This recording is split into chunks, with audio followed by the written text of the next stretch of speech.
Loving and merciful Father, we praise and thank you for gathering us today as one family in this webinar. Thank you for the gift of life, the gift of family, and the gift of every young person whom you have entrusted to our care.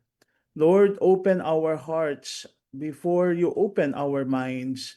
Teach us to listen before we speak, to understand before we judge, and to love before we correct.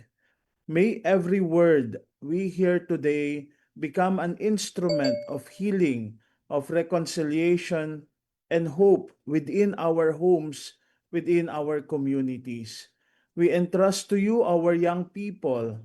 Protect them from fear, from anxiety, from loneliness and despair.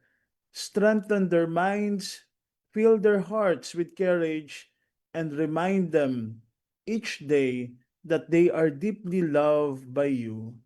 Bless all parents, guardians, teachers, and mentors that they may become patient listeners, wise guides, and faithful witnesses of your compassion. We pray in a special way for all pregnant mothers that they may keep them and the children they carry safe under your loving care. Bless couples who long for the gifts of children. May you grant them hope, strength, and peace according to your holy will. May our commitment to the gospel of life continue to grow as we promote the dignity and sacredness of every human person. We ask you to bless our resource speaker, Miss Judith. Fill her with wisdom of the Holy Spirit, that her words may enlighten our minds and our hearts. Inspire us to build stronger families through genuine communion and deeper understanding. Through the loving intercession of Maria Bambina, the Mother of Hope and Patroness of Life, may our families become places where faith is nurtured, love is experienced, forgiveness is practiced, and every child and young person discovers the joy of being truly heard and truly loved. We now ask the maternal intercession of Mary, our Mother, as we pray. Hail Mary, full of grace, the Lord is with you. Blessed are you among women, and blessed is the fruit of thy womb, Jesus. Holy Mary, Mother of God, pray for us sinners, now and at the hour of our death. Amen. In the name of the Father, and of the Son, and of the Holy Spirit. Amen. Good morning, everyone. With hearts full of gratitude and hope, I warmly welcome all of you to our webinar entitled Connected Hearts Strengthening Family Communication for Youth Mental Wellness. Napaka-timely ng ating webinar ngayon. It is always a joy to see many of you joining us once again in this continuing webinar series. Your presence tells us that there are still many people who believe that our families remain the first school of love, the first place of healing, and the first community where every young person should experience acceptance, understanding, and hope. This webinar is very beautiful. Why? Because it is a collaboration between the Nativity of Our Lady Parish and the Catholic Educational Association of the Philippines National Capital Region, or CAP-NCR. Together, we affirm that caring for you, our dear young people, is not only the responsibility of schools, nor only of the church, nor only of your parents. It is our shared mission. When the church and our Catholic schools journey together, we create communities where our young people can flourish the faith, the character, and the emotional well-being. This series is also part of our continuing mission to promote the devotion to Maria Bambina, whose spirituality reminds us of the sacredness of every human life as we continue our journey toward becoming the diocesan center that promotes spirituality of Maria Bambina we pray, especially for the safety of every pregnant mother, for couples longing to receive the gifts of a child, and for the protection, formation, and flourishing of our children and young people. So, this is our concrete expression of being a pro-life community, one that cherishes life from conception, nurtures it through the family, and accompanies with compassion. Allow me to acknowledge, with deep gratitude to Dr. Rosalyn Donato, Dr. Sasa, for her dedicated leadership and for heading this social action ministry of the Nativity of Our Lady Parish. We also extend our heartfelt appreciation to our partners from the CAP-NCR, to the CAP-NCR staff, Sir Chris, Sir Marte, to our social communication ministry, SOCOM, to our parish volunteers, and to every participant joining us today from different schools, parishes, and communities. Thank you for choosing to invest your time in learning, learning something that can transform your lives. We are truly honored, to have with us our distinguished resource speaker, Miss Judith Dayan Dima, a registered guidance counselor and educator whose experience in youth mental wellness and family communication has inspired many individuals and institutions.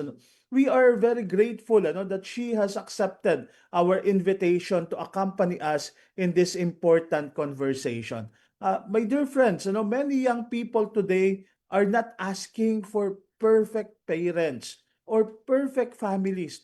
More often, they are simply asking for someone who will listen, someone who will understand, someone who will stay. Communication is more than speaking. I will repeat that.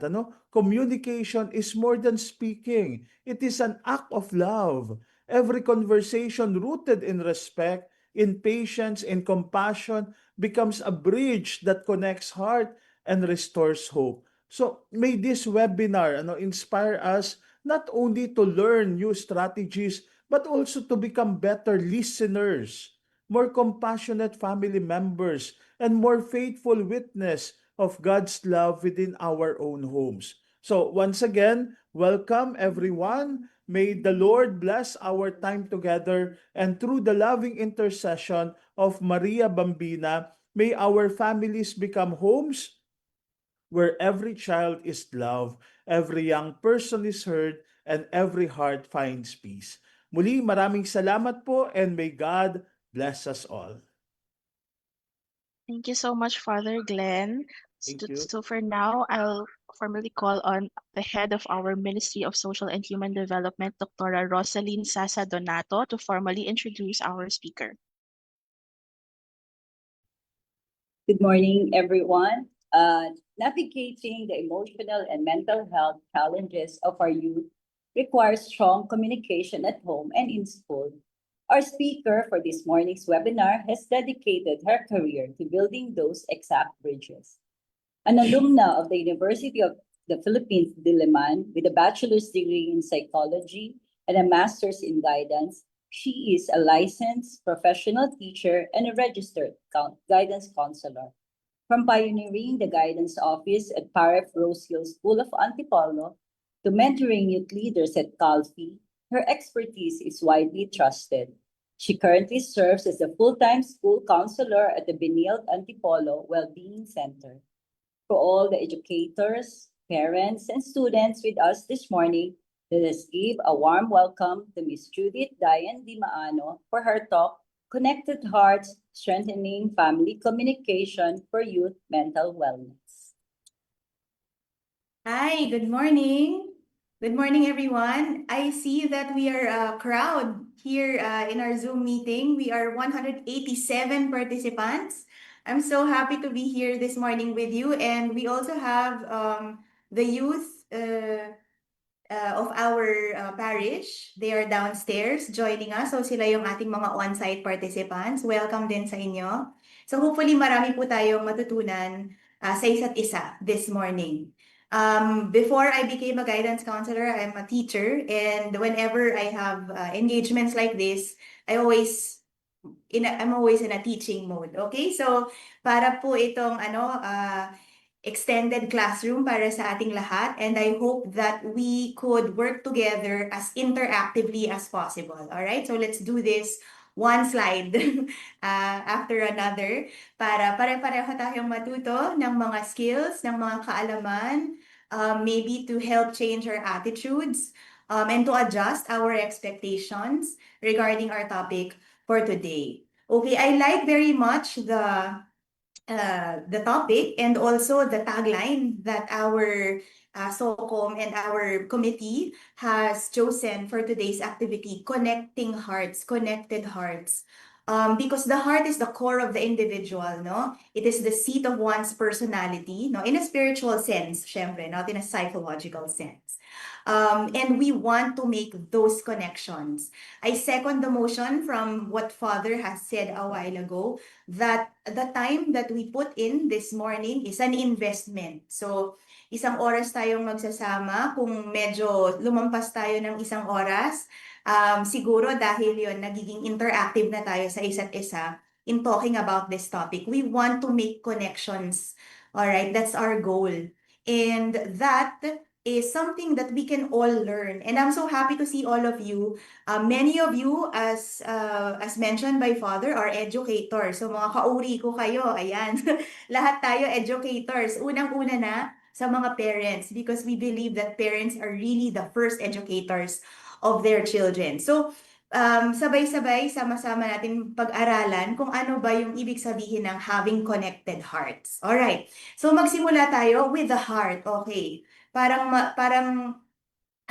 simulan natin to with a brief exercise. And if there's something that you will learn and remember from this morning's talk sa workshop, sana ito yung talagang matandaan nating lahat. Alright? The skill of calming down. Okay? Kalma lang muna tayo. Para tayong kakanta ng lupang hinirang, ilagay ang kanang kamay sa inyong dibdib.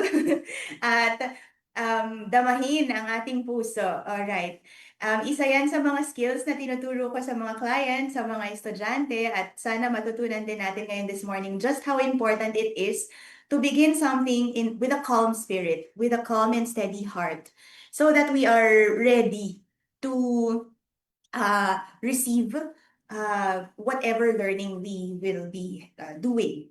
Okay, so unang-una, mental space. Okay, ilagay natin yung kaisipan natin, yung focus natin, all right, to the current activity. So we are here this morning to learn from one another. All right? If necessary, we may have to detach a little. So kung may mga hawak po tayong cellphone, may mga hawak na kung ano pang ibang mga bagay, siguro for the next few minutes, isantabi muna natin sila and let's focus here. Of course, we're using our gadgets, no, to participate in this activity, and that's fine. Pero minsan kasama din sa calming down yung pagde-detach natin ng isip at kalooban natin sa kung ano mang nangyayari sa kapaligiran, so that we can focus on the goal for the moment. Okay, to just be in the moment, to choose your thoughts. Okay, so we are all here to learn. Pare-pareho tayo. We are on the same level. And mental health is our priority as parents, as individuals. If you're a student, mental health is your priority because it is the brain and also our bodies. Puhunan natin yan para tayo makapag-aral ng maayos. Alright, so choose your thoughts. Isipin natin ang mga magagandang bagay and that we are in a safe place, we are in a welcoming place, okay? No one is going to judge us here. We are going to be open-minded, at peace, and at ease with one another. We are one community, all right? So, maganda na nagsimula tayo sa prayer because that puts us in the presence of God. We all belong in one family, all right? So, at peace tayo, at ease. Mahalaga yan. All right. And maybe we can take, I don't know, maybe 2 or 3, 4 deep breaths before we begin, just to settle down. Pause. And to put ourselves in this time of learning and reflection. Yan, thank you. O, di ba? Mas magandang magsimula ng kalmado. Alright. Because mental health is key, alright, to understanding how we think, feel, and handle life's ups and downs. And it affects our relationships, our work, and overall well-being, whether you're a student, a parent, a parish worker, somebody working in the government, in the corporate industry, you're somebody who takes care of the home, or you're the main provider in your family, puhunan natin yung mental health and physical health natin. So we want to really take care of ourselves so that we can take care of the others. Okay, this is something that is part of our mission as, well, children of God.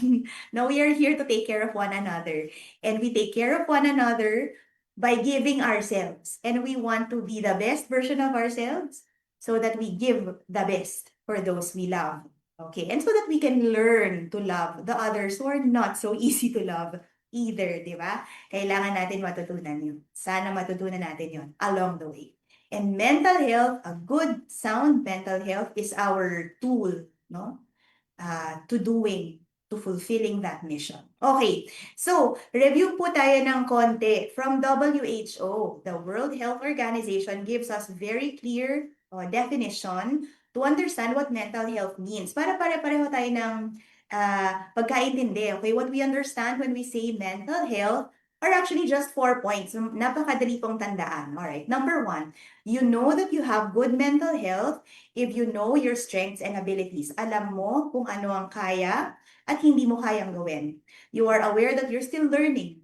You are aware that you're good at this or not so good at that. And you accept that. That's mental health. Good mental health. Pangalawa, you're able to cope with a normal daily stress. Stress is normal. It happens daily. Alright? Kasama yan ng buhay. The struggles that we go through, the little difficulties, the obstacles that we need to hurdle every day, morning, afternoon, in the evening, ayan. Kasama yan sa buhay. All those things are normal if we can cope well enough with them. Di kailangan perfect, sakto lang, pwede na. Alright? So kung okay naman, coping well enough, then we can say we have positive mental health. Okay tayo doon. Pangatlo, you can work productively. Ayan. So, may ambag ka sa pamilya. Alright? So, sa mga bata, kung meron kayong gawaing bahay, syempre, may homework. Ayun. Kung nagagawa naman yan, edi okay pa ang mental health. Alright? Kaya nyong alagaan ang sarili ninyo. Hindi na kailangan utusan para maligo, para, para gumising on time, or para ayusin ang hinigaan. Good mental health yun. Okay. Sa atin naman, sa ating mga nagtatrabaho na, mga homemakers natin dyan, alright, mga family providers, if you can fulfill your basic roles and responsibilities in the family and in your company or in your workplace, you are productive, nagagawa mo kung anong JD mo, job description mo, then that's also a sign of good mental health. Alright, at pang-apat, you contribute to your family, your presence, your understanding, of course, your patience and love, the affection that you show, that you offer to the members of your family is a big contribution. So, if you are able to be present for family life, nandyan kayo. Pag Sunday, magsisimba together, kakain sabay-sabay, sasamahan ng kung sinong kailangang samahan, makikipag-usap sa kung sinong kailangan kausapin sa mga kapamilya or kapitbahay, isama na natin sila. That contribution is very important, and that is also reflective of good mental health. Alright? So, yung 4 po na points na yan, kung check mark tayo lahat dyan sa 4, then masasabi natin good ang mental health natin. Now, if there's any issue, any concern, medyo namang problema on any of those points, yan yung siguro we need to reflect a little more closely. Ano bang nangyayari? Okay, saan ba tayo pwedeng mag-improve ang mental health in any of those points? Okay? So, sana po maging interactive tayo. Ulitin ko. Dahil nasa Zoom naman tayo, only magtanong. Only mag-comment. Kahit anong comment gusto nyo, go. Okay, the chat box is open for everyone to share, to post messages. Pero syempre, ang priority natin for this following hour, of course, is for questions, inquiries. Ayan. So please flood the chat box with questions. Di natin masasagot lahat yan, pero gagawa natin ng paraan. Alright? Ang mahalaga, you bring out all those ideas, all those questions. Kasi sabi nga, parang may nakabanggit kanina, baka pwedeng maging series to. So, ayan, magkikita pa siguro tayo or for the next speakers also to tackle. Alright? So, mahalaga po kasi ang inyong mga inputs. So, please, pati yung mga participants natin dyan sa baba, mga kabataan dyan, alright? Please feel free to bring out your questions and your inquiries. Okay, FAQs muna tayo. Frequently asked questions. Pumili lang ako ng iba, okay? Ng mangilan-ngilan sa mga FAQs. Ito yung palagi kong naririnig kasi. Yung mental health issue po ba, Miss Dayan, nakakahawa? Yung classmate kasi ng anak ko diagnosed with a condition, parang kinakabahan ako, baka pati siya maging ganon. Pwede bang give up na lang, miss? Kasi ang hirap talaga. Yung professor ko, hindi naman niya ako gusto. Hindi ako favorite sa classroom. Hindi ba nakakahiya na pag-usapan yung mental health? Kasi baka sabihin nila nababaliw na ako. Pag may nagtanong, tama ba na sabihin na okay lang ako kahit medyo hindi? Alright? Ano naman pa nung iba kung may pinagdadaanan ako, ako nga yung may pinagdadaanan, ano namang naintindihan nila dun? Right? Bakit ako mismo hindi ko maintindihan yung sarili ko? Miss Dayan, paano ba yun? Sarili ko na nga, hindi ko pa magets. Paano ko ba sasabihin kung ano tong pinagdadaanan ko? I don't know how to express what it is. Ang gulo ng isip ko. At sino naman ang makakagets sa akin? Alright. So ito at marami pang ibang tanong. These might be the things in your head or these might be the things in the heads of our students, of our children. Di naman po tayo mind readers, pero since marami tayong nakakausap na mga bata, mga parents, mga tao na may pinagdadaanan, karaniwan po, ito yung mga questions na naririnig ko sa kanila pag tinatanong ko, kumusta ka? Alright, that simple question, kumusta ka, can be loaded, very, very loaded. Minsan kapag near breakdown na yung tao, tanungin mo lang ng kumusta ka, iiyak na. Kasi ang dami-dami niya palang dinadala. And that question is like a gate valve that opened the faucet, all right, for all these questions and emotions. Speaking of emotions, ayan. Yung mga educators natin, ang dami nating educators. Pa-hands up na po or heart para sa mga educators na participants natin. Malaman ko lang kung ilang libo tayo dito na educators. Yun, di ba? Umulan ng puso. Hello! Ayan, dami-daming educators. Mabuhay ang mga teachers. Mabuhay ang mga school administrators. Ayan, dahil sa inyo, kaya maayos ang ating mga kabataan ngayon kahit papano. Social emotional learning is a key ingredient in education. Ano po? Yeah? And even for us, adults, kahit tayong mga napagdaanan na natin yung basic ed natin, nakapag-college naman tayo, and now we are trying to contribute, ganyan, to society, to the lives of our students. Hanggang ngayon, actually, we are still trying to improve our skills when it comes to social emotional learning. All right. So this very simple diagram po comes from CASEL. All right. This is a worldwide organization that advocates social emotional learning in families and also primarily in educational institutions sa mga schools. And they teach us about the 5 factors or aspects of social emotional learning na gusto po sana natin mas maintindihan because it really supports mental wellness. Ang laki ng it's a very sturdy foundation for building a good mental health. Okay, ano po yung mga skills na yan that is involved in social emotional learning? There are 5, no? As you can see in our diagram, it includes self-awareness and self-management, social awareness, responsible decision-making, and relationship skills. All right? So sana po, kung may oras po kayo, but I'm sure for our educators, you have come across this concept already. It's a good, investment of time actually to review and to learn more, about this social emotional learning and how we can apply this in the classroom and also in youth activities that we organize, for the youth, in the parishes or in community-based programs. Dahil kailangan po talaga nating lahat, particularly mga kabataan, how to learn these skills, how to manage themselves, how to be self-aware. May kinalaman kasi yan sa self-esteem, self-confidence. Self-management naman may kinalaman sa managing emotions and how to achieve one's goals.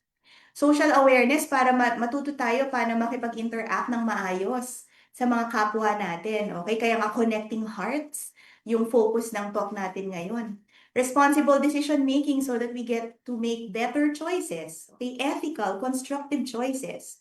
And also relationship skills. Since our focus is on the family, all right, we want to be able to build positive relationships with the people we live with at home. Okay, so focus tayo sa feelings, okay? Emotional management, di ba? Social emotional learning, emotional management. Managing your emotions, being aware of what you feel. Okay, so sa mga facilitators po natin patulong, okay? Yung mga participants natin sa baba, okay, with Ate Luis. With Ate Luis, ayan, meron tayong worksheets. For our online participants, we also shared with you through the chat box the file, the PDF file containing this particular worksheet. It's called the Feelings Wheel. All right. So meron po tayong ganyang symbol. Ito, yung pencil symbol, naka-red red icon of a pencil. Ibig sabihin po niyan, it's a writing activity or it's a worksheet activity. So if you're at home, feel free to print out the worksheet, all right? Or aralin nyo lang muna while looking at it. Okay, it's in the PDF file po. So this one shows you different emotions. Okay, minsan we need to learn vocabulary. Kailangan natin matutunan yung mga salita na pwede nating magamit para masabi natin kung ano bang nararamdaman. Yung mga parents natin dyan, nanay, tatay, lolo, lola, tito, uncle, tito, tita, ayan. Parents po tayong lahat, di ba? Meron tayong mga parenting roles. Okay. Minsan nga kahit kapitbahay, may parenting roles. Alright. Minsan tatanungin mo yung bata, bang nangyari? Di ba? Bakit ka umiiyak? Bakit ka ganyan? Alright. Tas hindi nila masabi. Hindi nila masabi. Sometimes it's not because they don't want to say it. Sometimes it's because they don't know the word.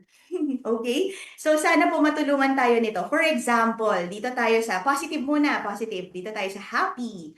Happy slice of the wheel. So when you say happy, ano ibig sabihin ng happy? Is it because you're ecstatic about something, joyful that something happened, proud of an achievement, optimistic about something in the future, tomorrow, the next week? Peaceful at the moment, matiwasay kasi ang kalooban, kaya masasabi mong masaya ka ngayon. Ayan. Nakaramdam ka kasi ng pagmamahal. Nakakuha kasi ng inspiration, kaya masaya. Okay? So many ways to express happiness and many reasons to be happy also. So there's so many words. Pag natutunan natin yung mga iba't ibang salita na yan, mas madaling makikonek, mas madaling mag-communicate kasi alam natin anong sasabihin. Okay. O dito naman tayo sa fear. Fear. Takot. Siyempre sa mga bata, di ba, sa mga, kunyari, primary students, grade 3, ganyan. O, anong naramdaman mo ngayon? I'm scared. Takot po ako. O yan. Bakit scared? Kasi hindi ko po alam kung paano. Terrified. Nagulat. Alright. Pwede rin anxious, di ba? Uso yan sa mga bata. I'm having anxiety, miss. I'm having anxiety. I'm anxious. I'm being over anxious. Ganyan. Is it because they feel detested, yung parang talagang ano, ay, ayoko sa ganyan, ayan. Pero ganun eh. Alright, kaaway kasi nila yung kuya nila o yung ate nila, so na-anxious sila, baka magkaroon na naman ng sigawan. Alright, ng bangayan. Or feeling nila insecure, kasi feeling nila hindi sila pretty, hindi sila magaling sa sports, or inadequate, ay baka bumagsak ako, magagalit si mama, mababa yung grade ko, magagalit si papa. Alright?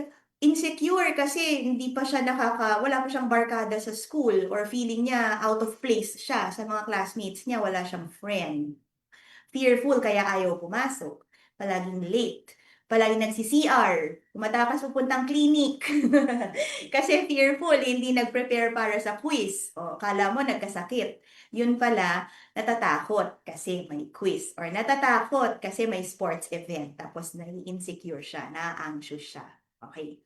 So, ang dami po, no? So, anong gagawin dito sa worksheet na to? This is a very personal worksheet. Para sa inyo lang yan, okay? Hindi yan pwedeng kopyahan, alright? Kasi what you're feeling right now, what you're feeling at the moment is your own. Okay? So, mabilis lang po itong worksheet na to. Ang kailangan nyo lang pong gawin is to identify more or less 1, 2, or maybe 3 feelings that you're having right now, that you're feeling right now. As much as possible po, pumili tayo dun sa pangalawang circle or dun sa pangatlong outer circle. Alright? Let's choose a word that is connected with anger, surprise, happiness, disgust, sad, or fear. Okay? Na nararamdaman nyo ngayong araw na to. Alright? Para makapag-practice lang tayo how to use vocabulary words that we can use to describe and communicate our feelings. Feeling proud ba ako? Ako, feeling proud ako ngayon kasi ang daming nag-attend. Feeling joyful ako ngayon and confident and open kasi yung 249 250 na, may pumasok pang isa. 250 participants natin, magkakaroon tayo ng interaction, di ba? Magkakaroon tayo ng learning from each other. So, ang saya, di ba? Ayun. Okay. So, exercise lang po yan para magkaroon kayo ng idea anong mga salita, anong mga words yung pwedeng sabihin, yung pwedeng gamitin para ma-share natin sa mga kapamilya, kaibigan natin, ano bang nararamdaman mo ngayon. Alright? Yan. So, pag-increase kasi ng vocabulary natin ay pagbukas din ng isip para mag-share, okay, ng nararamdaman, ng naiisip. Okay po ba? Alright, pa-thumbs up po kung more or less nagawa natin yung worksheet or nakapag-identify tayo ng feelings, ng emotions gamit ang feelings wheel. Okay. Sa mga educators natin, sa palagay niyo po ba, pwede natin yan gamitin sa classroom? Magiging useful kaya ito, yung mga English teachers, mga reading teachers, okay, yung mga guidance counselors dyan, baka pwede rin natin gamitin yan, okay?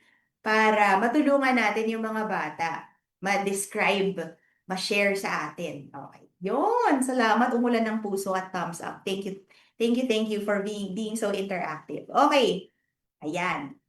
Pangalawa, ito sa mga kids. Ayan, meron din silang version. Ayan. So, feelings wheel para sa mga parents and educators. Ito para sa mga kiddos.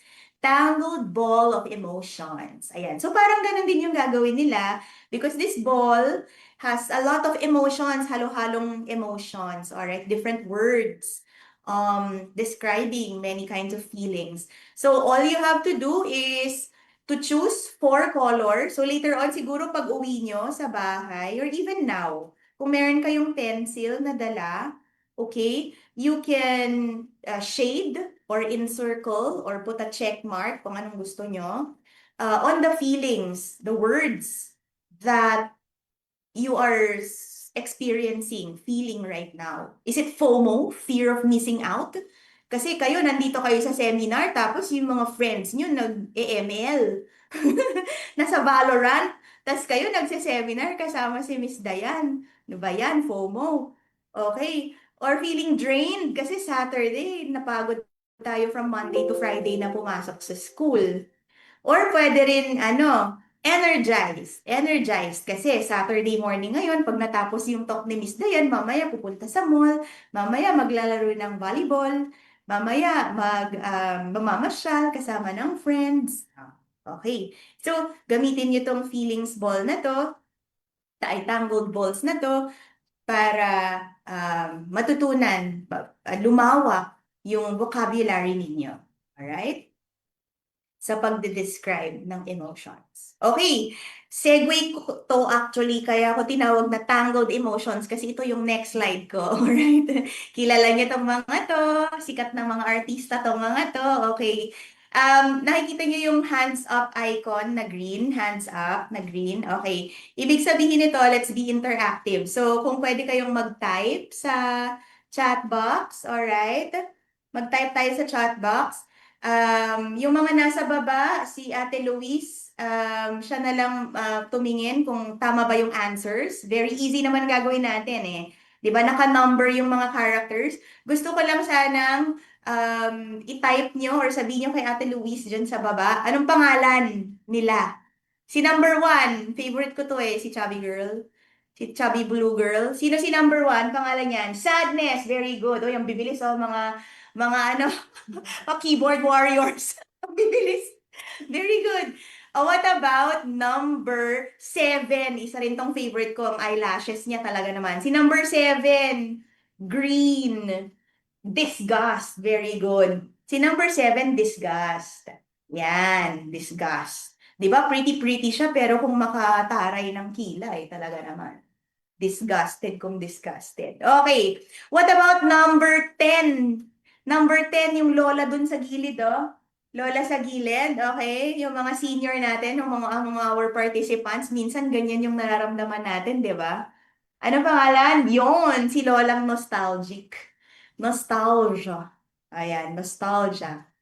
Yung pag naaalala mo yung nakaraan at nararamdaman mo ulit yung mga naramdaman mo nung kabataan mo. Yan. What about the big guy dito sa likod? Si number 6, yung naka-hoodie. Sino yan? Cutie pa yung kanyang ilong. Embarrassed. Ayun, si Embarrassed. Ang cute niya, di ba? Parang gusto mo siyang maging friend. Parang gusto mo siyang makilala. Pero wala kang masyadong makitang mukha niya. Kasi hindi siya nagpapakita. Masyado siyang embarrassed. Ayun, masyadong gagaling. Grabe, mga typing warriors yung mga participants natin. Palagi siyang nakatalokbong, alright? Parang ayaw niyang magpakilala. Pero lagi naman siyang nandyan. Lagi lang siyang nag-o-observe, tumitingin, sumasama, pero quiet lang. Alright? Saya, di ba? Ito, isa ding favorite ko to si Red. To si number 3, yung nakakurbata. Feeling ko yung mga teachers niyo sa school merong ganito yung itsura. Kapag, ayan, anger. Yan, ganyan yung itsura. Kapag late, pag hindi nag-submit, pag maingay yung mga students sa classroom, yan, ganyan itsura natin. Alright? How about yan? Oh, yan, may kamukha ka, di ba? Ayan. Si number 2, sino naman to? Ito, minsan ang boring kasama Di ba? Pag may ganyan kang kaibigan, si Onwi. Si Onwi, parang palaging lacking energy, si Onwi. Alright? Pero kahit ganyan siya, meron siyang role. Okay? Pag naramdaman natin si Onwi, may ibig sabihin yun. Pag-aaralan natin mamaya. Okay? Kung anong ibig sabihin, anong sinasabi sa atin ng mga emotions na yan. Okay, bilisan na natin ng konti. Si number 4, ang bida ng pelikula. Siyempre. Sino si number 4? Yung si Joy. Si number 5, na talaga namang palaging bukas ang mata at titignan muna ang lahat bago magdesisyon, bago kumilos, si Fear. Ayan. Medyo purple na siya in Fear, si number 5. Si number 8, isa ring cutie pa ito Si number 8, nung pag medyo bata ka pa, ayan, compare ka ng compare, ayan, nakita mo yung laruan ng isa, nakita mo yung grade nung classmate mo, nakita mo yung bagong kotse ng kapitbahay mo, bagong boyfriend, manliligaw ng best friend mo, ayan. Pwede mo siyang maramdaman, si envy.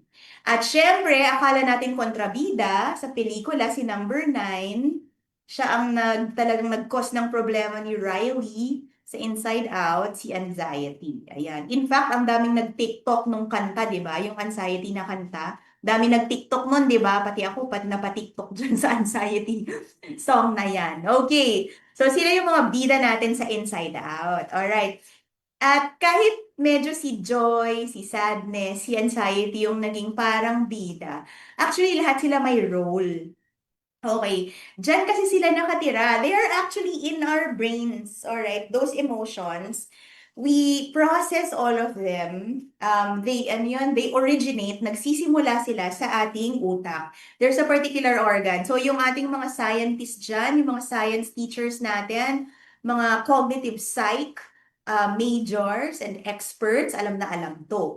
Okay, meron kasing isang maliit na lugar sa brains called the amygdala, the emotion center, kung saan napaprocess yung mga emotions. Okay, so it's in the brain. So if we understand how the brain works and we understand ways how to help the brain function better, yan, matututunan natin kung paano i-control at i-manage yung mga emotions natin.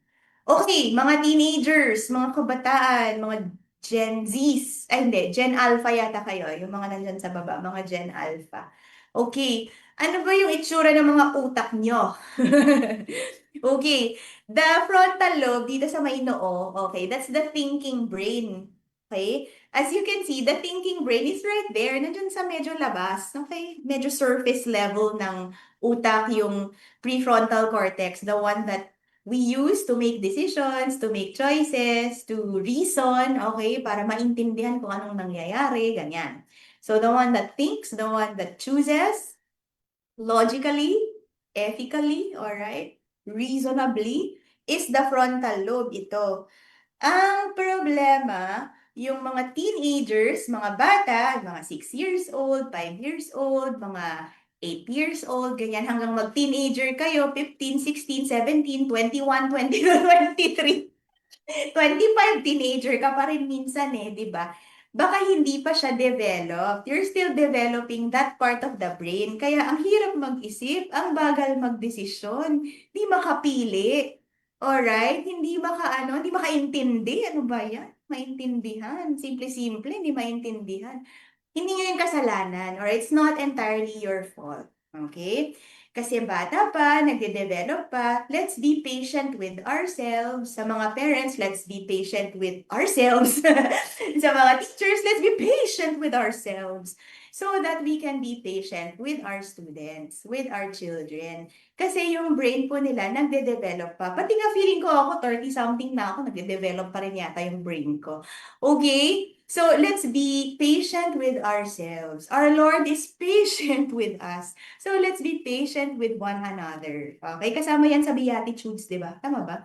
The patient. Okay. Sa mga virtues, ayan, Christian virtue of patience. Talagang may kinalaman yan sa mental health kasi we give ourselves time to feel and think. Alright. Bakit ko po pinapakita yung utak, yung brain? Para makita po natin na yung source ng emotions, itong amygdala, alright, yung source of emotions na yan, it's in the deeper part of the brain and it activates instantaneously. Siya yung unang na-activate kapag may nangyari. Alright? Or pag may naalala, pag may naisip. Alright? Ma-activate siya kaagad. So magkakaroon ka ng emotions agad-agad. Tawag doon ay first reaction or first emotional response. Automatic yun. Di mo makakontrol yun. Pag natakot ka, napasigaw ka, minsan napamura ka pa. Pag talagang intense. Alright, yung emotion, ganun, natakot ka bigla, na-disgust ka bigla, alright? Nasad ka bigla, dito yon. Mabilis siya. It's very, very fast. Alright? It takes a little more while, mas mahabang panahon ng konti pa, for the information to reach this part of the brain, yung dun sa, dito sa prefrontal cortex, dito sa part ng brain na nag-isip. Mas matagal makarating yung information dun. So, bago tayo makaisip, nakaramdam na tayo ng ganito or ganyan na emotion. Alright? So, hindi nyo kasalanan yon. Okay, okay lang yon. Pwede tayong mag-pause yung ginawa natin kanina, yung breathing. Pause and breathe. Pwede natin gawin yung teka lang, natakot ako. Teka lang, nagulat ako. Teka lang, nabigla ako. Okay, wait lang. Hinga muna. Alright, mas lalo na sa traffic, di ba? Siningitan ka, ganyan, or biglang may tumawid, okay?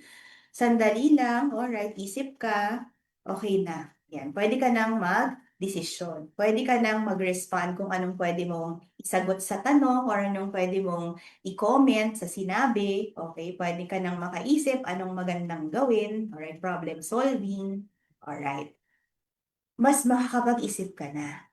Okay, yan. So, yung mga emotions po kasi natin, di ba, sabi ko nga, automatic sila. Bigla na lang yan mararamdaman pag may nangyari, pag may naalala. May function kasi sila. Si joy gives us a sense of purpose.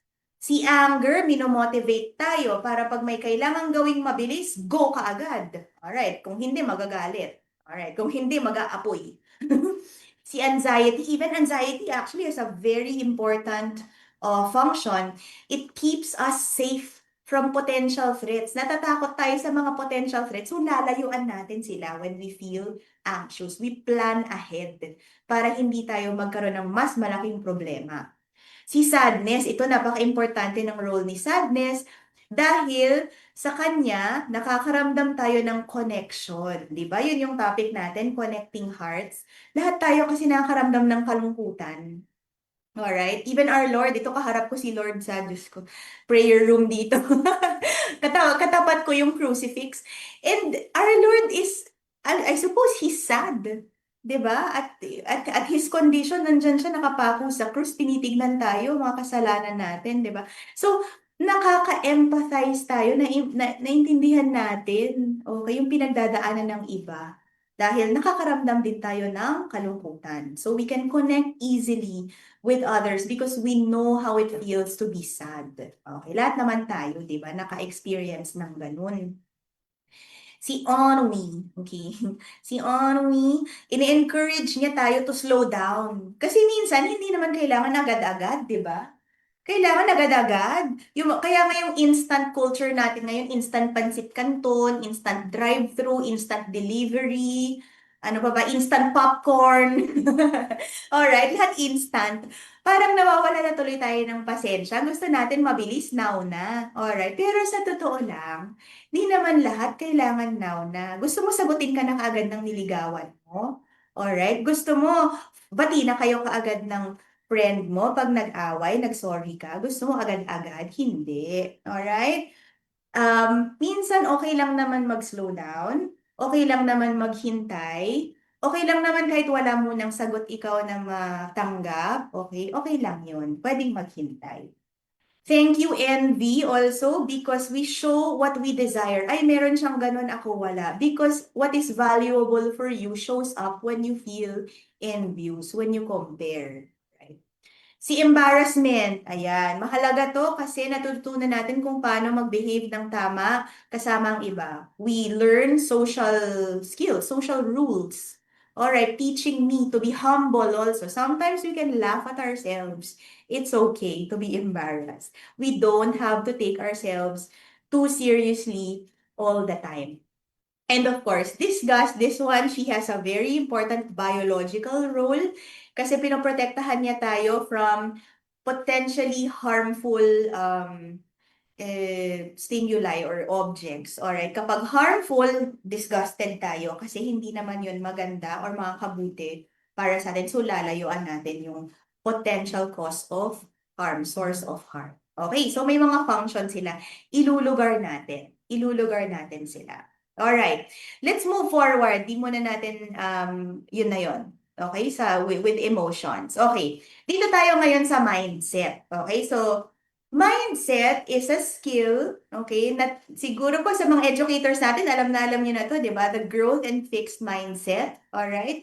So, isa din to sa mga skills, the social emotional learning skills, na pwede nating matutunan for ourselves and also that we impart to our students, okay? That growth mindset can be learned, yan. Pwede natin siyang matrain. We can learn the skill of thinking with a growth mindset. Okay, ano ba yung thinking with a growth mindset? All right.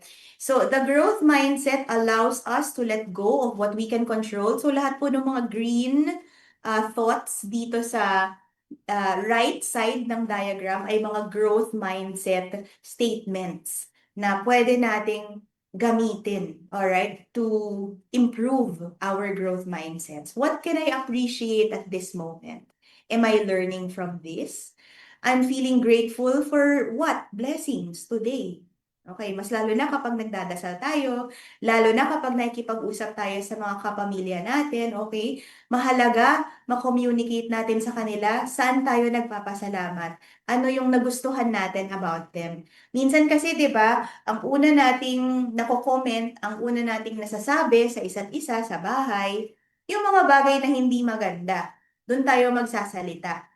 Pero yung mga bagay na na-appreciate natin, yung mga bagay na ikinatuwa natin, minsan nakakalimutan nating magpasalamat.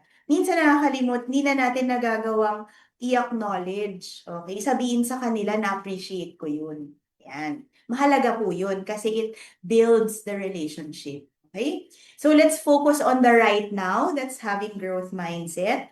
And believing, okay, kasi di ba may faith naman tayo, more or less strong ang faith natin. We can handle whatever comes because our Lord is helping us. We are always in the hands of God. Grace comes first, all the time. All right? And because of that, we believe that we can handle whatever comes. Kaya nga po, tayong mga tao na biniyayaan ng this one, the gift of faith, masasabi natin meron tayong edge when it comes to mental wellness, all right? Because we know that we are supported not just by our strengths, our human strengths, but we are so very confident on the providence of our Lord, no? Yung mga bagay na hindi natin kaya, si Lord kaya. All right? And that is very, very strengthening in terms of mental health. Okay. So, doon po sa ating worksheet, ito na, time to grow. Papamigay na ni Ate Luis yan sa baba. Meron tayong worksheet for teens, meron tayong worksheet for parents about growth mindset. Para lang po magkaroon tayo ng idea kung growth mindset ba tayo or fixed mindset. Para sa mga online participants natin, I am going to stop sharing the Canva and I am going to share this one instead. Okay, yung ating PDF file showing the growth mindset worksheet. So ito yung emotions wheel kanina, yung tangled ball of emotions. Ito naman yung sa growth mindset. Baba. Yan, okay. So this worksheet is the one for our parents, our educators. All right, so madali lang ang gagawin dyan. You will simply identify which set of phrases and sentences has to do with fixed mindset or growth mindset. Okay? And then the little circles, yung mga circles natin dyan, please put a check mark. I-check natin sila kung ito ba yung mga thoughts na naiisip natin. I-check natin yan kung yan ba yung line of thought natin karaniwan. Kung ganyan ka ba mag-isip. Kung ganyan ba yung mga bagay na tumatakbo sa utak mo more or less on a regular basis. Okay? And in that way, mas magiging aware tayo, sana mas maging aware tayo kung mas fixed mindset ba tayo or growth mindset. At kung ano pa yung ibang mga thoughts na pwede nating that we can develop, that we can use, all right, so that we can grow a stronger growth mindset. So we can embrace challenges, learn from criticism and failure. We can say there's no need for egotism. I will choose not to be self-centered, but rather to be there for the others and find inspiration from others. And that I am always learning. Yan. Pwede rin ma-realize natin, ay, minsan pala, ang nasa isip ko palagi, it's either I have it or I don't have it. I can do it or I cannot do it. And I cannot, wala akong magagawa to improve on that. Ganun na talaga ako. Alright. And then, of course, the strong fear of failure is always very paralyzing for us. Let's be honest with ourselves. Kung struggle natin to, we can put a check mark there. Pwede naman natin gawa ng paraan yun. Meron din tayong comfort zone seeking. Yung gusto natin palagi madali. Gusto natin palagi comfortable. Okay? Ayaw natin ng aberya. Ayaw natin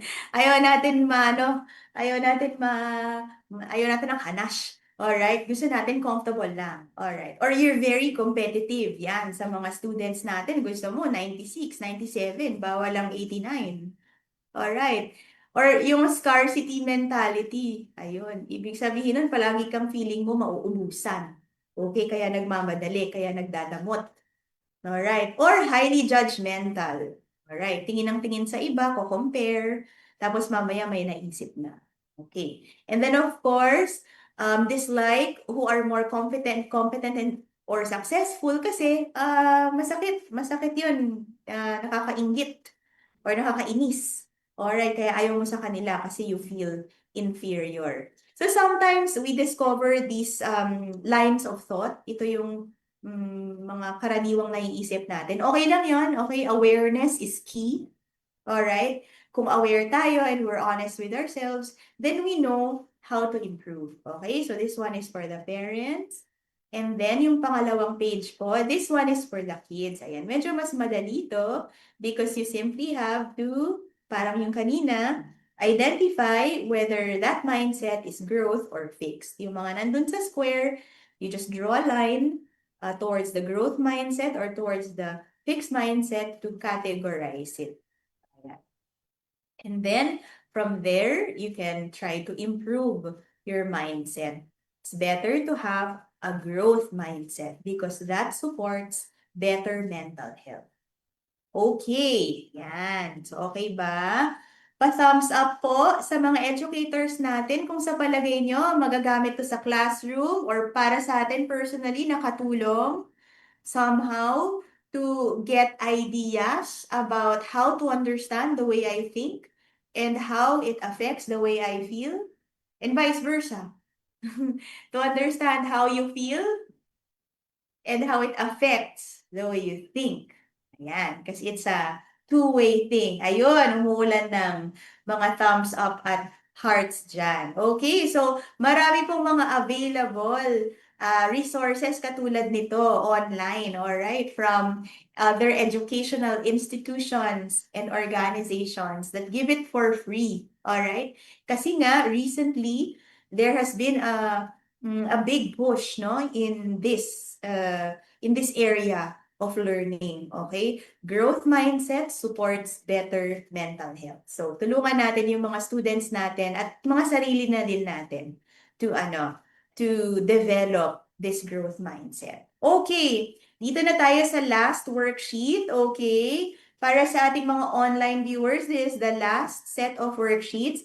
Para sa mga bata, we have this one. Sa mga teens natin, my stress bucket.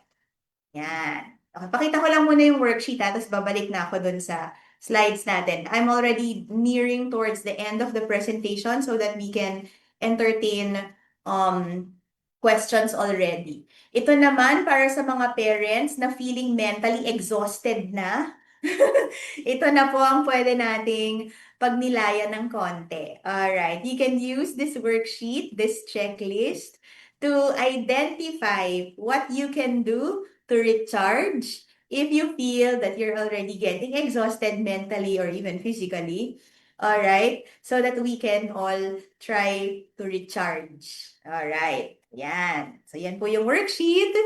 So now, babalik na tayo sa ating presentation and wind down. Kung meron po kayong mga tanong, patapos na kasi ako. So please, type na kayo. Mabibilis naman kayong mag-type. So go. Type in your questions. Alright.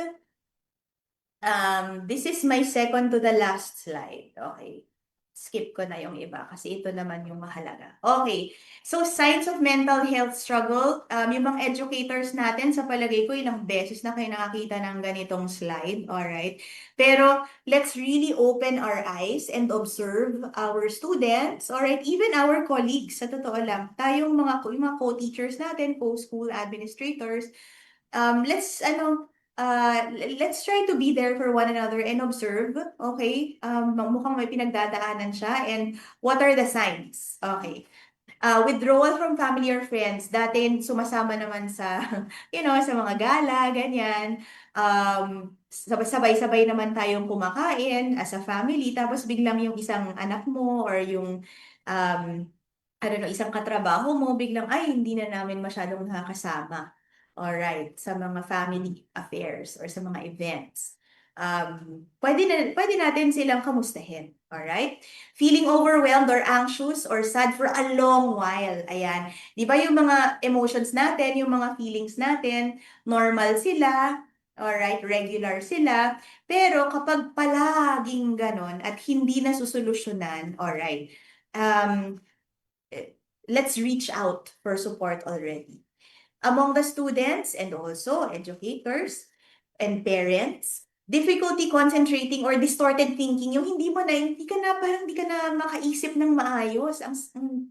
ang hirap na niyang ang hirap na niyang intindihin na dati hindi naman ganun, hindi ka naman nalilito ng ganyan, hindi ka naman nag-struggle ng ganyan, pero biglang parang ang hirap. Alright. Feeling isolated ito, madali itong makita. Alright, especially among students. Yung mga students na walang kasama, walang kausap, ayaw makisama, ganyan, or ayaw isama, pwede rin. Ayan, kamustahin din natin sila. And of course, physical signs such as headaches, fatigue, stomach aches, yan, palaging masakit ang tiyan, nagpapaklinik, alright? Trouble sleeping or losing interest in the things you love, yan. So, kung nakikita natin yan sa mga kapamilya natin, kaklase natin, kapitbahay, kaibigan, ganon, katrabaho, let's reach out, kamustahin natin sila, alright? Because there are many people around who are willing to support. Ang mahalaga lang, may makapansin sana. May makapansin. Kasi maraming, in many situations, hindi nila sasabihin or hindi nila kayang sabihin or hindi nila alam kung paano sabihin. Alright? So sana tayo yung mag-reach out. And from there, sana matulungan natin sila or matulungan natin silang humanap ng tulong. Okay, so this is my last slide. Okay, yung mental health kasi it's a continuum, alright? So ayaw nating dumating dun sa, ay baliktad pala siya, wellness to illness dapat siya. Ayaw natin dumating dun sa point na magkakasakit ka na talaga because of a mental health concern. Again, stress, sabi natin kanina, according to WHO, is regular, normal, daily stress is okay. If you're able to cope with the normal daily stress, then we're fine. Kahit minsan naiinis, kahit minsan nalulungkot, napapagod, syempre, normal yun. Okay lang, we can cope with it. Pero kung hindi, palagi kang malungkot, palagi kang walang gana, palagi kang galit, pwede rin, or anxious, then that's already a sign. Miss Diane, how long is long? Well, how long is a long while? All right. Rule of thumb sa mga clinicians, sinasabi nila, if it's already more than 4 weeks or 1 month, okay, longer than that, na talagang hindi nagli-lift yung mga heavy emotions, all right, that is already cause of concern. Okay, so reach out na tayo agad. Sana wag naman natin pabuti ng 1 buwan, di ba? Kasi nga, if we are observant and if we show concern with one another, alright, mapapansin natin yun, lalo na kung sa kasama natin sa bahay. Okay? Tulungan na natin sila na mag-reach out, na humingi ng support. Okay, so for now, I end here. Yung mga questions natin, meron na ba? Ayan, Miss Dayan, kanina may nag-raise ng hand po pero parang hindi pa nalagay. And we also encourage them to also put their questions in the chat. But for now, we're officially opening our questions from everyone. So since medyo marami po tayo, no, let's make this a bit organized. Let's make use of the raise hand, yung sa tool natin dito sa Zoom. And then we'll call on to you and then you can ask your questions. Yes. Wala pong tama or maling questions, no? So this would be the very best opportunity for you to raise your questions. Our participants downstairs, any of them would like to ask? Yun, naka-raise hand si Sofia. Yeah, we have Sophia. Hi, hello, can you guys hear me? Yes, we can hear you. Hi, good morning. My name is Sophia and I am a student from CCC. And I just have one question. What can we do to help other people who are struggling with mental health, especially if they refuse to reach out or they're scared, or if they've been struggling for a while and yet they refuse to reach out because they're scared or they find comfort in it. How do you help them if they refuse to help themselves? Thank you. Thank you for that question, Sophia. If I heard you right, you want to know or you want to ask about how to help somebody who's having a mental health struggle, and if it seems like that person does not know how to seek help. Tama? Yes. Yes. Okay. a person who might be in a mental health concern situation may not be able to seek help because the person is very emotionally I don't know, disturbed or pwede rin siyang emotionally burdened, ganon, overwhelmed, and he or she is unable to seek help on her own or on his own, all right? And it takes somebody, a friend, a family member, to recognize that. And I think with you asking that question or with anyone asking that question, it means that we are observant, okay? Nakikita natin, we're able to notice that somebody is struggling. All right? Minsan obvious, di ba? So if there's something as obvious as that, all right, you're the one who knows your friend, you're the one who sees your classmate, then you can take the initiative to approach the person, yeah, and offer a friendly conversation na parang, hi, if there's anything that you'd like to talk about, I just want you to know that I'm here. I can listen. Yeah. If you feel that you can do that, if you think that you're close enough, yeah, comfortable enough to offer a listening ear to that friend, to that classmate, then for me, it's an act of charity. All right? That we approach someone who we observe might be struggling and to offer that help.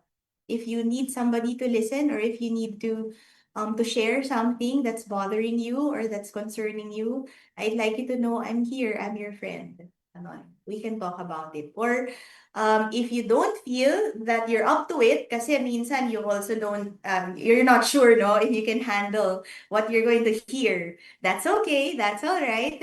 Okay, you can offer to your friend, would you like me to help you get help? Yeah, would you like me to be with you? And together, let's ask for help. Ganyan. I can accompany you when you talk to your parents, or I can be with you if you want to talk to our school counselor, or whoever you think might be able to help that person. All right? Basta ang mahalaga, we do something, say something to make that person feel that she or he is not alone. All right? Last, one thing that we can help the person with is to calm down, especially if that person is very anxious all the time. We can help the person calm down by our quiet presence. Minsan kailangan mo lang tabihan. Alright, can I sit with you? Yun, tabihan mo lang siya. Bakit? Bakit mo ko tatabihan? Wala lang. Baka gusto mo lang ng kasama. You don't even have to say anything after that. Alright? And then when the person is ready, pag nakita niya na, okay, friendly naman yung taong to, genuine naman yung concern niya sa akin, and then maybe he or she will be ready na to share what it is. And then the two of you can think of ways to find help. Okay? Okay ba yun, Sophia? Yes po. Thank you for answering my question. All right. Thank you. Miss Louise Donato, si Louise is raising her hand. Ayan. I think sister is Miss Dayan, good morning. Good And this is morning Sister Marivelia of the Daughters of Divine Seal. I am Morning, right here sister. in the activity of Our Lady Parish down. And I'm very grateful for your sharing. I want to say, especially for the youth, no, those who are distressed, no, or they have concern or problems, that as a religious, we are ready to help them. Now, sometimes the youth do not have the courage to share to their parents or to their friends, but I hope that they will have this confidence to approach us. We are religious and we are willing to help these young people who are in distress. Now, I want to share that nowadays the mental health becomes the concern of everybody, especially of parents and those who are in the school, in the field of education. And this is very delicate thing because especially the parents and the educators, they have important role in the lives of the children.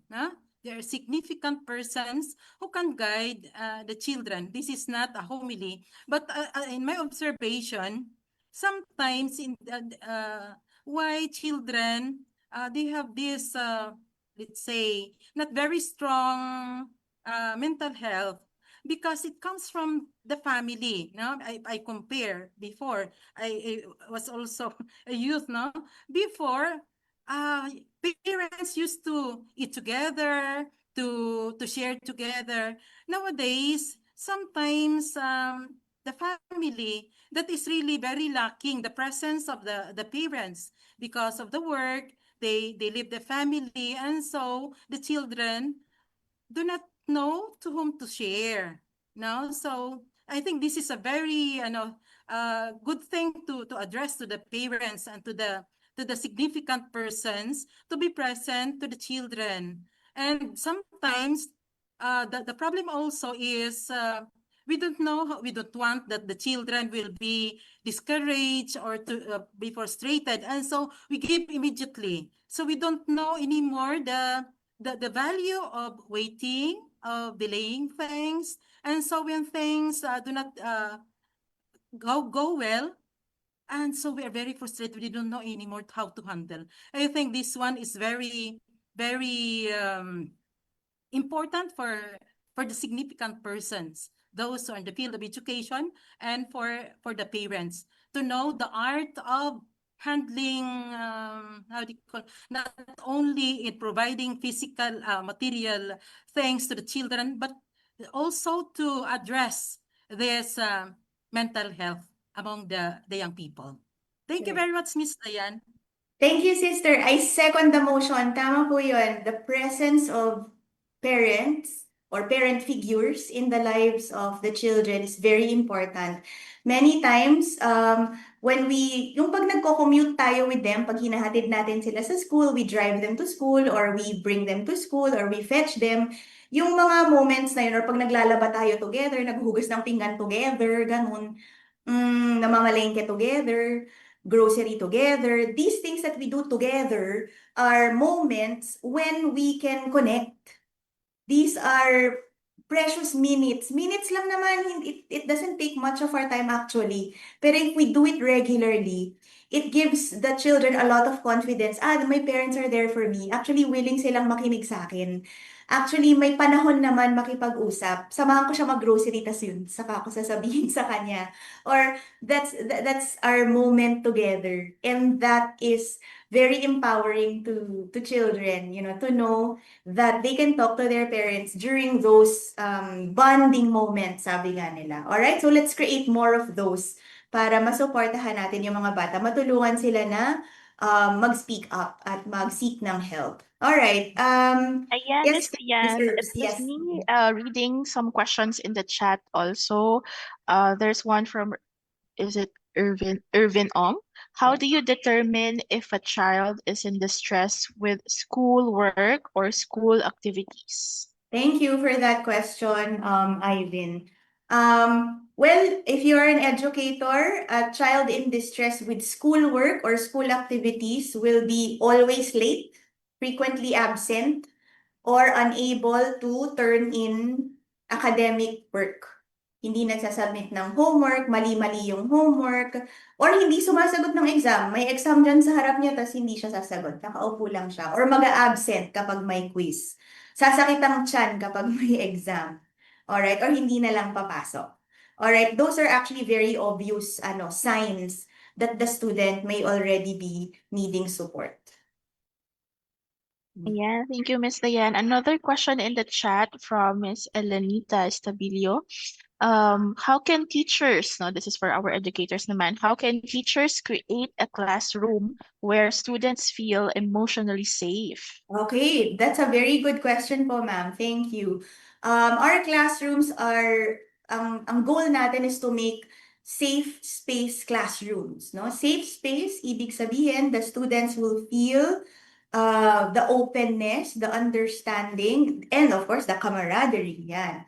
The spirit of, the culture of inclusivity or the culture of welcome, ayan, culture of community in the classroom. And para sa akin po, bilang isang naging teacher din for many years, alright, before I became a school counselor, yung homeroom period, alright, is very important kasi yun yung homeroom. That's the time when kids are in a less structured space where they can air out concerns or issues, okay, that they might have. That's one. That's a collective, ano kasi yun it's a collective strategy. So isang buong klase sila, homeroom period, there's a time for them to bring up certain concerns. All right. But of course, there will be students who would prefer a more private, maybe one-on-one moment with their class advisor or with a mentor, somebody, a teacher that they trust, a teacher that they look up to, they're comfortable talking to. All right. So mentoring is one more way to provide that safe space. Minsan kasi syempre mahihiya magtaas ng kamay during homeroom yung bata, di ba? Pag may gusto siyang i-share or meron siyang gustong concern na sabihin. So yung one-on-one mentoring, yung tatanungin talaga ng teacher, medyo isa-isa, mas lalo na yung tanong ni Sir Ivan kanina, paano mo makikita if a child is in distress? So pag na-observe mo na, parang this child has a problem, siya na yung unahin mong kamustahin. Alright, and may nangyayari ba? Nahirapan ka ba? Would you like to tell me what is it that makes it difficult for you? Na-OP ka ba sa mga classmates mo? Is there any bullying going on? Ayan. So, yun po. We want to, yung anti-bullying policy or program natin sa school is also very important to create that culture of openness to support the mental health, no, of the students. So, yun po. Thank you for that question. There are many other strategies that we can talk about, maybe for another session, but that's, yeah. Sana po gawin talaga natin yun, focus, ayan, advocacy, to create that culture. Got it. Thank you, Ms. Diane. So before I call on to the questions again in the chat, I can see kanina si Ms. Nelia Sangalang raising her hand. I'm not sure if it's a follow-up question to that other question or a new question maybe. Ms. Nelia, are you still here in the call? Can feel free to ask Oh, your yes, good question morning. now. Good morning. Yeah. Oh, yeah, good morning. I'm a parishioner of the Nativity of Our Lady Parish and an employee of Marikina Catholic School. First and foremost, thank you so much for this webinar. It's such a great help for all of us. But this is just a follow-up question for Sister Donato, because I became interested of what she have shared, that they're doing an advocacy for the youth that are having mental health problems, that they could approach her as seek for help. My question is just, is this also applicable for adults, not only for the youths? And if yes, how could we reach her? Thank you. Sister yata ang sasagot niyan. This is Sister Maribelia of the Daughters of Divine Zeal. We are just here. I'm here in Nativity, but our convent is in Cinco Hermanos subdivision. Now, Yes, sister. we are willing to help. Now, whatever we are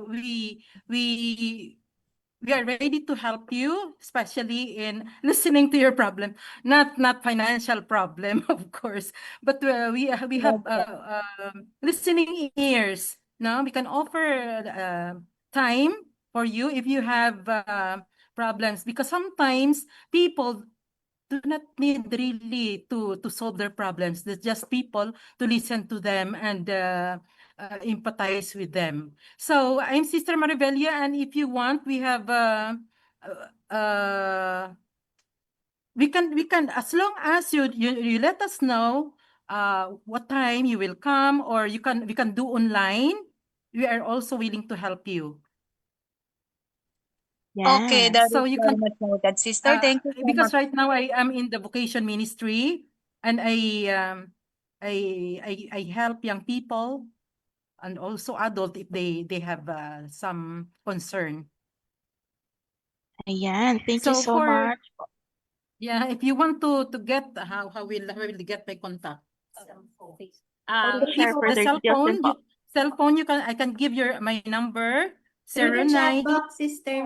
Ah, Through the okay, chat okay, box okay. po, sister, you can Okay, type para they okay, can okay. all Apo. copy. Everyone can get your contact details.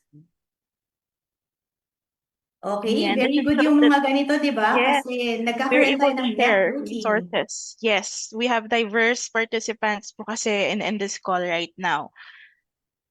Sige, thank you. So moving on, we just have two more questions left in the chat, Ms. Diane, right? So one is from Sir Jose Maria Deang. How can we help students regain? Sorry, no. We have first one from Adrian Cueto. Medyo nagdagdagan pala yung questions natin. Yeah. Would it be better to include a diagnosed child, example, bipolar, depression, anxiety, in a normal classroom setting or a specialized one? Thank you po. Thank you very much for that question. Very specific and very relevant. Okay, my work as a school counselor at the De La Salle College of St. Benilde deals with this all the time. All right. So my answer to that is ilan bang points? 2 points lang. Number one, would it be better to include a diagnosed child, no? So kung may diagnosis po yung estudyante, please ask the parents of the child to submit or to furnish the school with a fit to study certificate from the attending physician or clinical psychologist, psychiatrist who diagnosed the child. Ano po yung fit to study certificate? It is a recommendation from the doctor or from the therapist or the psychiatrist of the child telling the school that this student yes, is diagnosed with this condition, let's say bipolar or generalized anxiety disorder, ganyan, by me, okay, by the doctor, but with therapy or with medication or with support, ganyan, this student is good to go to enroll for grade 6, for grade 7 in a regular classroom, in a mainstream type education. So with that go signal po kasi from the doctor or from the therapist, we can confidently accept the student na okay, mukhang naka-receive naman na ng support tong student na to through medication or through therapy and continuing pa, all right, continuing support from the doctor, from the therapist, and that is enabling already the student to join a regular classroom, okay? So with that fit to study certificate, confident tayo, okay? Kaya natin i-handle yung student na yon sa classroom. Pangalawa, so that's on the side of the doctor. Ano po? Of the diagnosing physician or the attending physician. Pangalawa, from the end of the school naman, itanong niyo po yung administration natin or the principal or the level coordinator, of course, the guidance office, ganyan, to ask if if the school is equipped. Ibig sabihin, if the teachers are ready to handle cases like this in their classrooms. Kasi sila naman talaga yung frontliners, dealing with students with special learning needs or with diagnosed condition. Sila naman talaga yung makikiharap sa bata inside the classroom. So, itanong natin, no? Let's have a meeting with them. Ready ba? Equipped ba yung mga teachers to handle certain students? Alright? Kasi kung hindi, then we have reason to say to the parents na parang our school po is not equipped. Or we are still in the process of training, ganyan, our teachers. Or we are still in the process of creating a program that will support students with special learning needs, for example. And right now, we will be unable to give the support needed by the student. Ganun po. So, in short, honesty. Ano po? Oo. Yung maging transparent tayo sa isa't isa na ano ba yung condition ng bata, recommended ba ng doktor niya na mag-mainstream schooling siya or kailangan sa special school talaga or with special accommodations. Alright. At pangalawa, kaya ba ng school? Meron ba tayong facilities? Meron ba tayong training, okay, para sa mga ganong cases? Okay po ba yun, sir? Ayan, thank you so much. Very informative yung mga questions, no? So that's why we're Yeah. encouraging people to also ask your questions because you might have a similar question than with the rest, no? Para na nasasagot at nai-inform po tayong lahat. So I can see also, Ms. Dayan, we have a lot of questions coming in, which we encourage, right? So if in case lang po that given the limited time, we won't be able to answer that in this session, we will make a way to also relate to you the answer, maybe to share that to everyone. Yeah, sige. So moving on po. The question from Sir Jose Maria Diang, how can we help students regain a sense of calm or safety in moments when their parents are unready or unable to engage in conversations about their mental health, no? So, Okay. similar themes with earlier, pero. Thank you po. Alright. Minsan, parents po din yung kailangan nating i-empower. We need to help parents understand that mental health issues are real concerns. They are not kaartehan, hindi sila, they are not just spur of the moment issues, okay, of children. It's really a struggle, alright, for the youth. Okay. Huwag na tayong magsisihan kung anong nangyari at kung bakit ganon. Alright, hanapan na lang natin ang solusyon. Alright, so what am I saying? To answer the question, how can we help students regain a sense of calm or safety? Unang-una, balik po tayo dun sa exercise natin at the very beginning, which is a calm down exercise, a calm down breathing exercise. Minsan, just to accompany a student to pause and breathe in a quiet, safe space, alright, really helps a lot. If you are an educator, teacher ka, nakita mo yung estudyante mo nagkaroon ng breakdown, umiyak, naging anxious, nag-hyperventilate, ganun, medyo mahihimatay na, hindi makahinga dahil na anxiety, ganun. Sige lang, first aid muna, syempre. So kung nahirapan huminga, tulungan natin siyang makahinga. Alright? I think the school health center, the clinic, will be able to help us with that. Kung kailangan ng brown bag, kung kailangan itakbo sa emergency, go. So, dun tayo sa first aid muna. Alright. Pero kung hindi naman ganong level, hindi naman ER level, then calm down exercises such as the one we did a while ago, breathing exercise, tumahimik, umupo ka dyan, or humarap ka sa bintana, huminga ka. Alright. Many times, that's the work I do, actually, in the guidance office in my school, no? Yung bata in distress, na anxiety, hindi makahinga ng maayos, alright? Yun lang ang kailangan kong gawin with that student. O sige, umupo ka dyan, or tumayo tayo dito tayo sa harap ng bintana, let's breathe together. If you need to hold my hand, sige, okay na rin. Ipag-holding hands na ako, okay lang. Para lang ma-feel nung tao, nung estudyante na, okay, tutulungan kita, okay lang. Kalma tayo, kalma ka lang, ganyan. And minsan we need to show them how to breathe, di ba? Sometimes, what? How to breathe? Ituturo mo pa? Oo, yes. That's the basis of it all. Alright? Why? There's a biological basis para sa ating mga cognitive psych experts dyan, neuroscientists. That's the basis of brain function, oxygen. Alright? The brain will not be able to function unless it is well oxygenated. Pag di ka makahinga, magpapanik ka talaga. So you'll have to pause and breathe deeply, maybe several times. So patience is really needed. Okay? Minsan, I don't even talk to the student. I just help them breathe. Okay? So maybe that answers the first one. In moments when their parents are unready, ito na. So that's the second level. Kasi uuwi sila eh. Parents yung kasama nila sa bahay or kung sino mang parent figure nila doon. Alright. Rule of thumb sa ating mga guidance counselors and school administrators and also the parents, syempre. Educators, if there is danger to self-harm, suicidal ideations, self-harming thoughts, alright, kailangan red flag po yun, kailangan ma-inform ang parents na may mga ganong naiisip yung estudyante or yung bata. Alright, they cannot be left alone if they are having thoughts of harming themselves or ending their lives. Alright? I am saying this in front of our students kasi kailangan nyo din malaman yon. Guys, pag nagkakaroon na kayo ng ganong isip, ng ganong thoughts, gusto nyo nang saktan yung sarili nyo kasi ang bigat-bigat ng nararamdaman nyo, gusto nyo na lang makatulog forever, parang si Sleeping Beauty kasi hirap na kayo sa pinagdadaanan nyo. Alright, naiintindihan namin yon. Alright? Pero kailangan humanap tayo ng tulong. Alright, the problem is, or the challenge is, if the parents are, ano yung nasa tanong? unready or unable to engage. Ayan.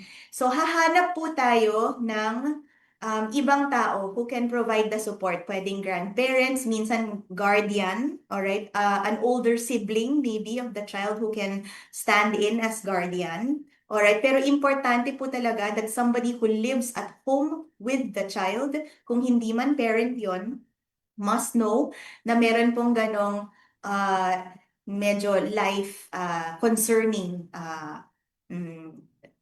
possibility of harming themselves yung bata na naiisip siya. Alright? Very, very important po yun. Now, with engaging with the parents, well, parents are the first educators po kasi, no? Let's remind them lang na when they signed up for the education of their children, actually, partners natin sila, no, in education. Enrolling your children in the school doesn't mean na yung teachers na nila yung bahala sa kanila. Hindi po ganun. Parents are the first educators of their children. And so if there's something concerning regarding the mental health of the student, we can call them in for a conference. Kahit phone call lang po yan, email. Mas maganda syempre meeting sa school sana. Kailangan pong mangyari yon, gawa natin ang paraan. Kasi kailangan pong pag-usapan how to support the student. Alright? Minsan a phone call suffices kung wala naman pong life-threatening concern. So, yun. Ayan. Thank you so much for very generous in your guidance, Miss Diane. The next question, actually, we may have touched on this, but feel free to add po no, yung question ni Miss Maria Estela de Guzman. What can teachers do to reinforce a help-seeking mindset to students? Any strategies to apply, especially if there are students who feel ashamed or opted to keep their struggles a secret? Very good. Very good question po yan.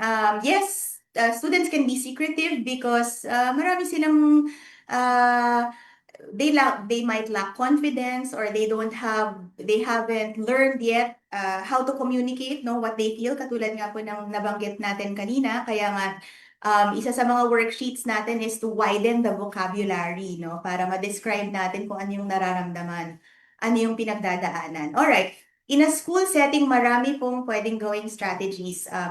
Yung naisip ko lang po while the question is being read is to partner with the writing teacher. Di ba meron po tayong writing and literature, reading and literature na subject sa school, alright? Meron po silang mga essays na sinusulat, hindi ba po? So, pwede tayong makipartner dun sa mga ganong subjects para mabigyan ng opportunity yung mga bata how to write journals. Okay? Kung meron po silang school diary, di ba po, many of the schools have that, merong student diary. Well, make it a diary talaga, where students can actually write their thoughts and feelings, all right? Because writing things down has a very, very powerful calming and mind-setting effect, all right? When we write things down, we're able to think about it, we're able to read back to ourselves what we just thought, what we just wrote, and that process helps us understand ourselves and the situation better. So, journaling. Isa po yun sa mga bagay na pwede niyong isulat dun sa isang worksheet, yung stress bucket. Ayan. Pag nasa stress na kayo, na-overwhelmed na kayo, you can journal. Okay? Yung mga batang not so much into words, you can doodle. It doesn't even have to be words if you're still learning your vocabs or you're still learning your writing skills. Okay lang, you can doodle. Alright? As long as you can express your emotions. Kaya nga usong-uso din po ngayon yung art therapy and sports therapy, play therapy, alright? Because there are many ways to, for children, for young learners, to express what they're feeling and to let out steam.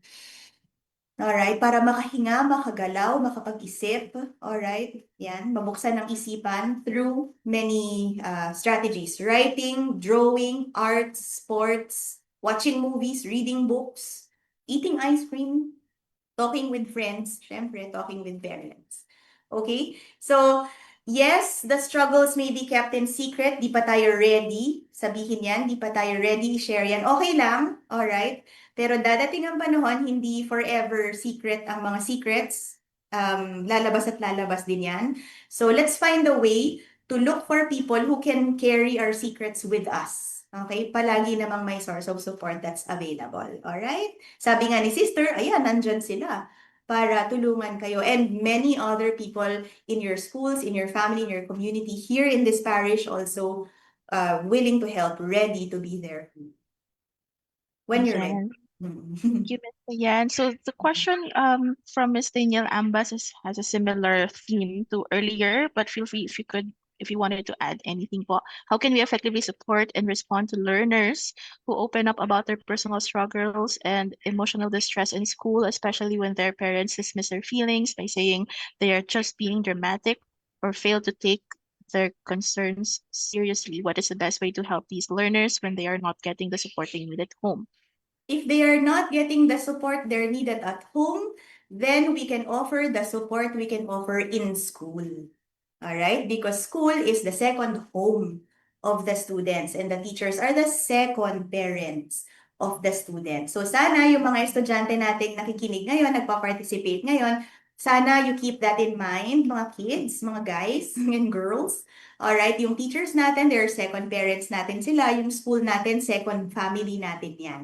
Second home natin yan. Alright? Safe space yan. Safe space ang school natin, ang mga teachers natin, for us to share our struggles with them.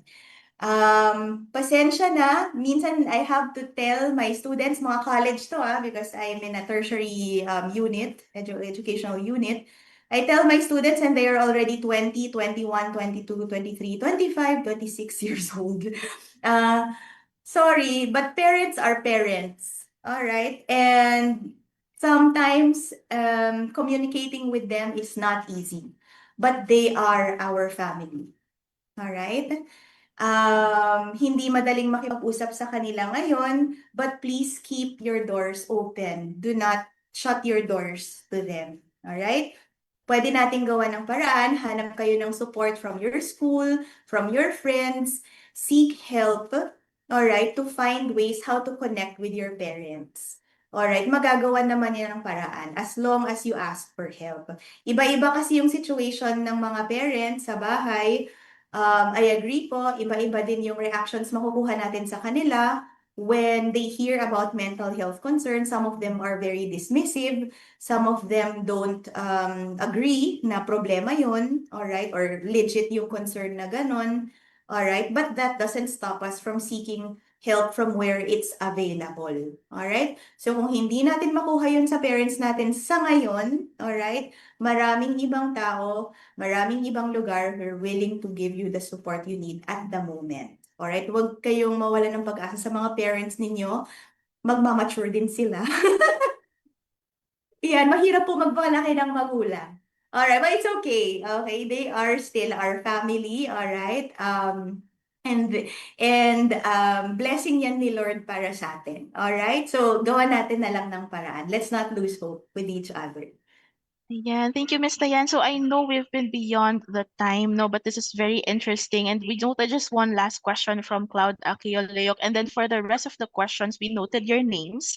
You might, PM you and ask for your details so that we can respond to your questions, no. But just one last question from Cloud. If a student notices that their friend is showing several of these signs, such as withdrawing from others, feeling overwhelmed, or struggling with daily tasks, what is the best way to approach them without making them feel uncomfortable or judged? Okay, I suppose yung mga signs na yan, withdrawing from others, feeling overwhelmed, struggling with daily tasks, will have necessary repercussions, magre-reflect yan sa grades, no? Sa academic performance ng bata. Alright?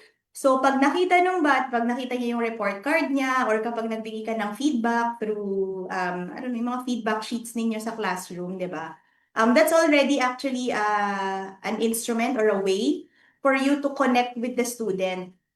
Well, if you're the educator, if you're the teacher, and you are concerned about the student kasi nga, ayun, feeling overwhelmed siya, struggling with daily tasks, malamang hindi nakakapag-submit yan, malamang bumabagsak yan sa mga quiz niya, or palaging absent, then it's already our parang red flag to go directly to the student na, no? In a non-threatening way, syempre. We show them na, uy, usap, alika, after the class or before the class, if there's free time, ganyan, you set an appointment with the student, preferably with the parents, pero pwedeng with student muna, and then later on with the parents, ganon.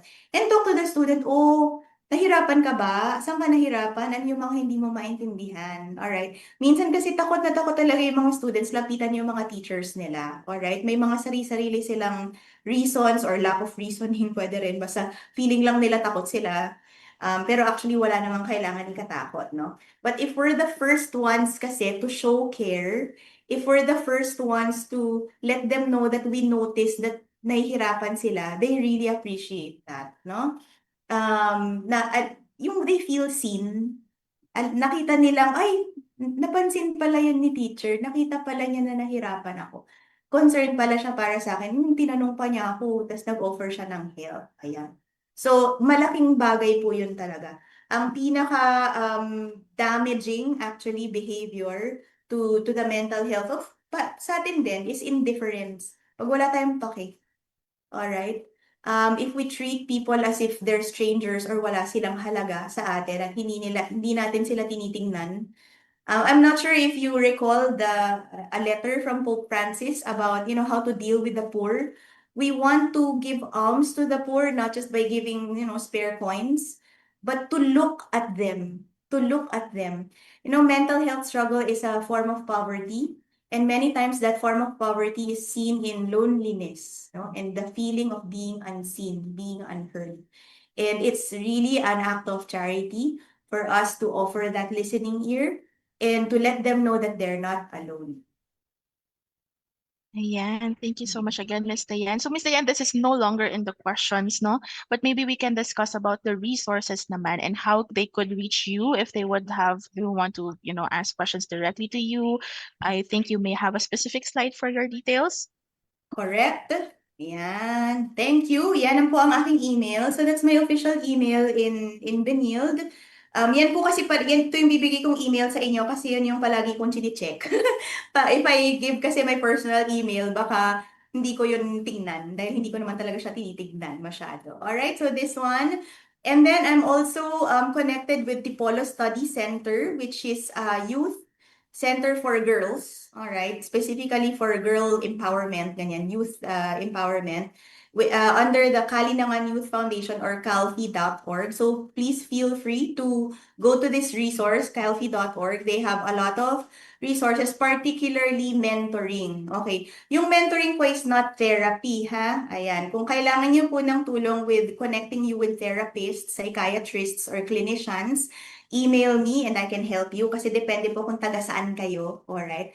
Tsaka kung anong klaseng clinician or anong klaseng therapy yung kailangan. So maybe I can help you with that. Pero for mentoring, if any of you are interested to know more about mentoring and how mentoring can support the youth and other possible leadership activities offered by Kalinangan Youth Foundation, please let me know kasi yan po din yung thrust ni Calfi. Alright, very parallel to what we're doing and talking about right now.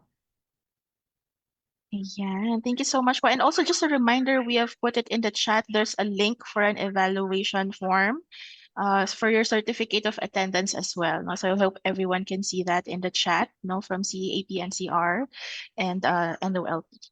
All right, so we are now wrapping up. Thank you again for all the insights that you shared, Ms. Dayan. So before we end the session, of course, thank you for you as our speaker, Ms. Dayan, for sharing your knowledge, but also your heart with us today. Our heartfelt thanks as well to our parish priest, Father Glenn William Relucio, and to the head of our MSHD, Dr. Rosalyn Sasa Donato, together with the Nativity of Our Lady Parish and CAAP NCR, for making this meaningful gathering possible. So in this session, we were reminded that it's okay to recognize our emotions, take care of ourselves, to communicate with kindness, and of course, give value to the connections that we have with other people. Also, higit po sa lahat, naalala natin na ang strongest connection we can have is our relationship with God. Bilang komunidad ng Nativity of Our Lady Parish, naway maging inspirasyon natin si Maria Bambina na patuloy tayong maging instruments of God's love, compassion, and hope sa ating mga families, sa schools, and the community. So maraming salamat po sa inyong lahat for spending your time with us today. Sana hindi lang tayo umuwi na may bagong natutunan, kundi may pusong mas handang makinig, umunawa at magmahal. Maraming salamat po. God bless and have a wonderful day, everyone. Thank you.